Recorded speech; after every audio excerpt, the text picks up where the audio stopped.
ازيكم عاملين ايه يا دار السلام حبايبي الغاليين علينا؟ النهارده جايب لكم مفاجأة يا رب تعجبكم. النهارده في دار السلام، النهارده في دار السلام جايب لكم مفاجأة نار.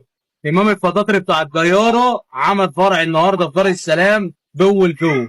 النهارده جايب لكم إمام الفطاطري في دار السلام في شارع أبو أشرف جنب الصحة، في شارع أبو أشرف الرئيسي. هتيجي هتلاقي إمام الفطاطري بيستقبلك أحلى استقبال. كتير زمان وأيام زمان الراجل البركة الحاج إمام الفطاطري. النهارده في دار السلام إمام الفطاطري فتح عندنا، وجايين نوري كل مشاهدين وكل أهالينا في دار السلام وفي كل مكان إمام الفطاطري عامل لنا إيه، والفطير اللي عنده نوعه ايه والطعم ازاي. تعالوا احكي لكم وهنقول لكم ايه راينا ايه في امام الفطاطري. تعالوا اجيب لكم كل حاجه على الطبيعه اهو، شغالين اهو داخلين. عامل ايه؟ الحمد لله والله. اخبارك ايه؟ الحمد لله. كل سنه وانت طيب. طبعا زي ما انتم شايفين كده اخواتنا وحبايبنا كل الطالعين فوق البلد ترند دار السلام، زي ما انتم شايفين كده احنا دلوقتي جوه التصنيع بتاع الحاج امام الفطاطري والرجاله بتاعته اللي شغاله، جايبين لكم كل حاجه زي ما انتم شايفين. انت كده بتعمل ايه؟ ازاي بس الوجاب شكل تمام. زد الزايه اللي في الصدوق شكل حجم الله ما شاء الله. حجم ايه؟ وسط. دي حجمها وسط تمام. حاجه جميله جدا زي ما انتم شايفين كده. ادي الراجل بيصنع الزايه تمام، وزي ما انتم شايفين كده ادي الراجل شغال على اجمل وجه. جايبين لكم يا جماعه وهو شغال وبيصنع من اول ما بدانا لحد ما قلنا يا هادي يا كريم. وقبل اي حاجه كل الناس تصلح.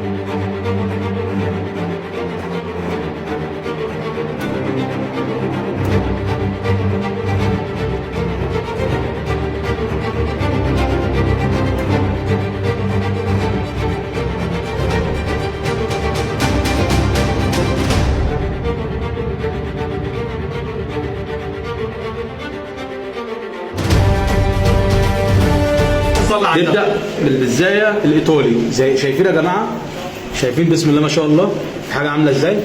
زي ما انتم شايفين كده، بص بص الروعه، بص الجمال، حاجه بسم الله ما شاء الله. فعلا يا جماعه حاجه نظيفه، حاجه كويسه جدا. بدوق بسم الله. بسم الله الله اكبر. زي ما انتم شايفين كده هي مش محتاجه كلام يعني. دي البيتزا الايطالي زي ما انتم شايفين تمام. ودي برضه بيتزا ايطالي بالجبنه الرومي والموزاريلا زي ما انتم شايفين كده. شايفين الحاجه عامله ازاي، شايفين المنظر، حاجه ممنوعات. امام الفطاطري بتاع زمان. انا النهارده رجعت ايام 95. تعالى بقى نبدا بالبيتزا ايه الشرق.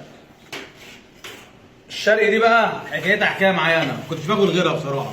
يعني الانواع دي كلها انا اصلا ما بحبهاش، بس انا بموت بقى في الشرق بصراحه، تبقى حاجه جميله.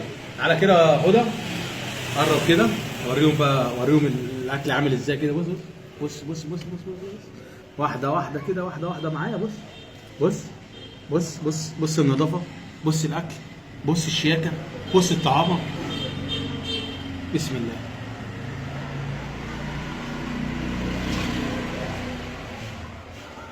كده. ونغرقها بقى كاتشب كده والحاجات الحلوه دي بقى، وتضرب كله في بعضه كده. وبعد كده نروح واكلينها كده كده كده كده كده كده كده كده كده. شايفها بصراحه حكايه. امام الفطاطري بتاع زمان رجع تاني دار السلام. قنبله الموسم، الاختراع الجديد. الاول كانت فطيره، دلوقتي بقت ايه؟ فطيره بالمهلبيه تمام، واللبن تمام، والسكر زي ما انتم شايفين. بسم الله بسم الله. تعالى اوريكم كده يا باشا. بص بص شايفين حاجاتهم كلها الله اكبر يا جماعه، فريش، حاجه جميله جدا. بسم الله. كل الناس صلى على النبي زي ما انتم شايفين كده. تعالى يا عم محمود بعد اذنك، تعالى بس كده، تعالى كده، تعالى كده. شايفين يا جماعه الروعه، شايفين الحاجات الحلوه دي بصراحه. اكلهم محترم جدا. طبعا احب اشكر كل الناس اللي الصناعيه اللي شغاله في محل امام فطاطري فرع دار السلام. اقول لهم تسلم ايديكم، الاكل جميل جدا. وزي ما انتم متابعيني انا بجيب لكم الحاجات الترندات بتاعت دار السلام بس. انا النهارده جيت اصور عندي امام فضاطري فرع دار السلام، حاجه فعلا نمبر 1 على الساحه. بصراحه اقول لهم تحياتي وكل التقدير والتحيات للصناعيه اللي شغاله وكل الناس اللي هي مسؤوله عن المكان. ولا انسى طبعا الشكر للاستاذ حسن مدير الفرع وصاحب المكان برضو.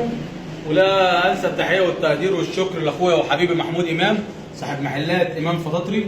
وطبعا زي ما انتم شايفين كده انا مش محتاج ان انا اتكلم عن حاجه، الاكل بيحكي على نفسه بصراحه من غير اي كلام. تسلم ايديكم. كانوا معاكم اخوكم طه ابن البلد ترند دار السلام. مستنيين رايكم في التعليقات، ولو عجبكم الفيديو ما تنسونوش في اللايك والاعجاب والمتابعه. السلام عليكم.